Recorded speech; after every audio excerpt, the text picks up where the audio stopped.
Hello, YouTube. Stocks tank or fail after Jerome Powell's comments come out. What this means is that we did go to a monthly higher high, but then we failed to hold it, creating a failed breakout. This happened on both the monthly chart and also here on the weekly chart. So, what exactly did Jerome Powell have to say? Because his comments sparked a sell off. That is right. Stocks went down after he spoke. So, maybe the job's not done. And that's pretty much the headlines that we're hearing about today. So I really want to focus on the story because, as we noted, the monthly chart clearly has a lot going on. But here on the daily chart, we cannot ignore that there is now a bearish engulfing daily candle.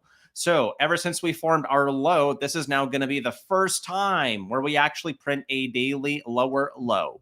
This is going to be very important because just like the last expansion that we had, the telltale signs were that we formed that bearish engulfing candle. This time we actually closed above the relative low. This time we did not.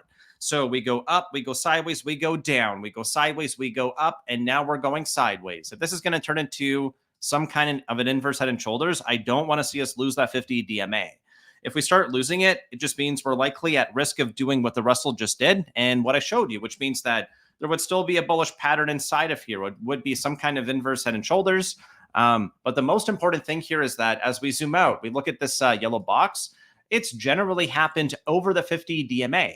And the part I want to focus on here now, we went through these for the last couple of days, but let's just go through and assess this because you might be a little bit surprised. One gap, two gap, what happens? We go higher, then we go down. Is this the part where now we go down? We slam to that 50 MA.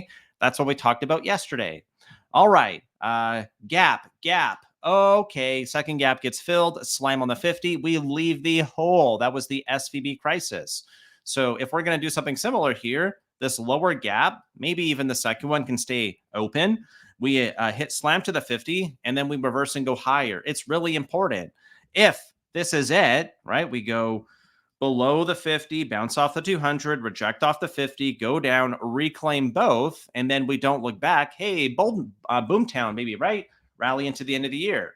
Well, if we go back to previous times, this is where it gets really important. Again, every single yellow box here, what do we note? We leave so we got multiple gaps here. I'm just gonna go through a little bit faster to make sure we actually get through the story. One gap, two gap. We fill the first one, leave the second one, slam on the 50, go higher. So that's pretty much what happens over and over. We eventually slam to that 50 MA, and then we decide if we're going to keep going higher. So we talked about the first warning sign for the market to go down was that we were going to print a daily lower low. The second warning or confirmation starts when we close below the previous candle low. And then tomorrow, we need to form a lower high and a lower low. And if that happens, it means that we're likely going to be at least getting a test to our 50 DMA. I'm not sure what's going to happen tomorrow, but we can see volume is a little bit elevated. And as we go through the story, we will understand exactly what happened because maybe Jerome Powell's getting a little bit of a bad rap. I'm going to ask you for a huge favor as we're getting started here. If you would please consider smashing a thumbs up and subscribing to the channel, I would really, really appreciate that. And I'll thank you ahead of time. All right, so Jerome Powell is what the headlines talk about today, and like I said, we were at 45, then we slammed all the way back down to 41, and we will circle back to look at a few more charts a little bit later because Ether on some rumors there's going to be a spot ETF. Oh my goodness, it's over 2,000. It's up 9% on the day, and Bitcoin is trying to join the party by getting to a new 52-week high, and looks pretty looks pretty happy. Sorry, hoppy. Can't talk today. Pop flag, pop flag, pop. Oh, yes. Golden cross, volume coming in. This chart looks good. It looks like it wants to go higher. Look at that volume coming in like soldiers. Wants to drive the chart up. So let's go through it. We got a lot to do. Most people thought we were going to get a fail at the monthly high. S&P did get within 5 cents and then failed.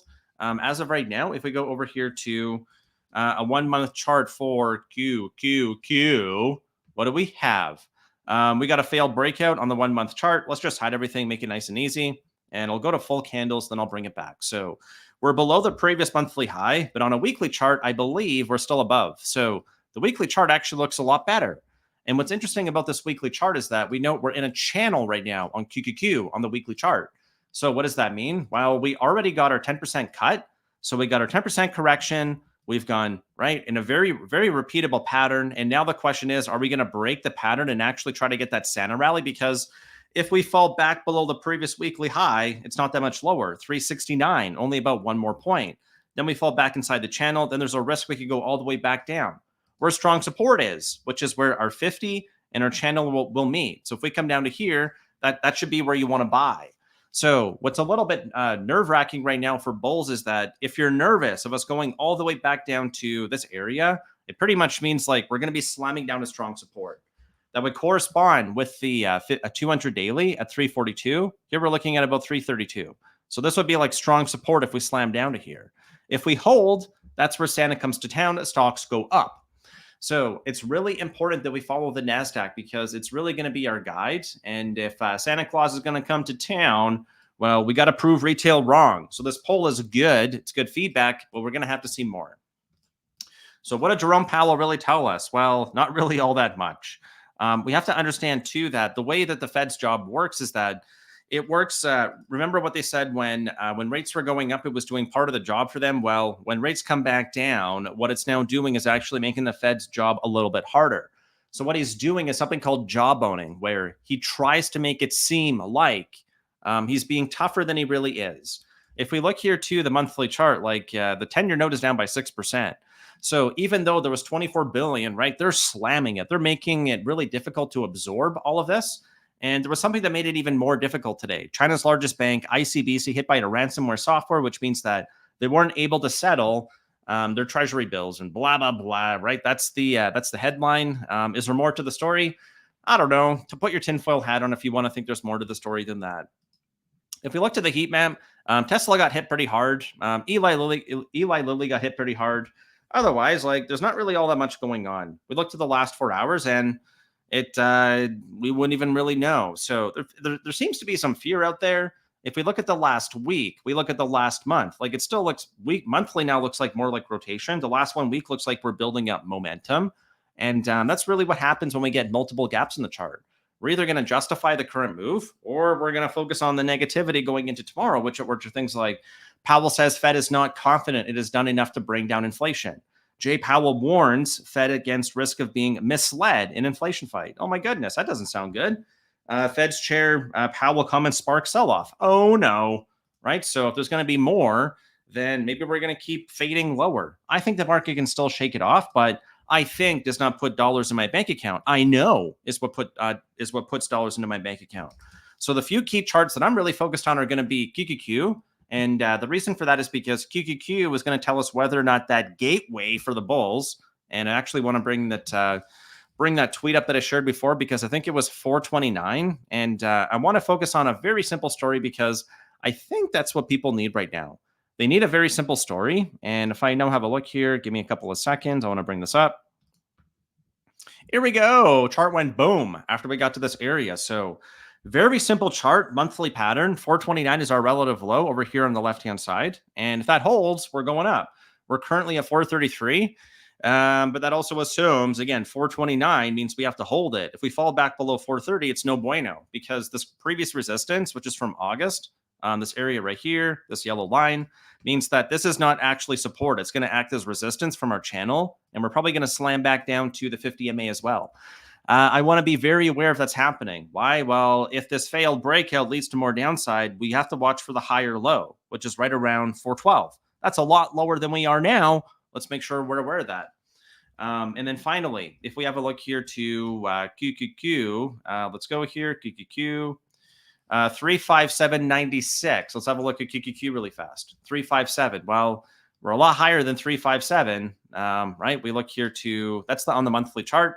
It's the same thing here. We're looking at the relative low. We're well above that. We're currently at 370. We got more than 10 points of cushion, which means we just don't want to fall slipping back inside this channel. That's where the risk starts to increase a little bit more. I want to look at two more quick charts because I want to make sure the story is fairly simple because we still have a very good template for where we're going. If we want that bear thesis or bull thesis, those will be in the video at you for the very end. And one more time, if you wouldn't mind, please considering to smash a thumbs up. I would greatly appreciate it. All right, we're going to look at the dollar, and then we're going to look at the VIX and then the 10-year note to wrap it up because these are going to be our bear signals. In my opinion, as long as the dollar is below a multi-decade high at 106.56, I think it's okay. Being below 106 is better, and being below 103 is even better because we're currently trending up. But just to keep it really simple, when the dollar goes up, it usually means stocks go down. So the dollar's up by 0.8 this week, and right now the S&P is down by 0.2. So if the dollar stays around this area, one of them is going to give. The dollar's either going to go down or stocks are going to go down. I'm hoping it's going to be the dollar, but hope is not a strategy. And then we're going to move forward to the VIX because the VIX is still very low. Again, 15 means calm, cool. It is a teen. It's still low teen. 13, 14, 15. It's below. It's 50 and 200 MAs, which means that as of right now, the market doesn't think there's anything to be worried about.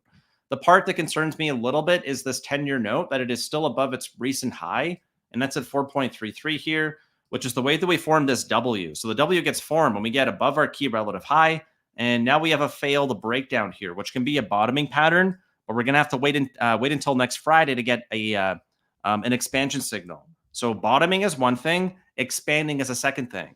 That's the same way of thinking about the daily chart here on SPY to make it really simple for you. Thinking about offense and defense, trying to think of a way where I can present the information to make it a little bit more simple. Most of the audience is men, so if you guys agree or disagree, drop me a comment, please.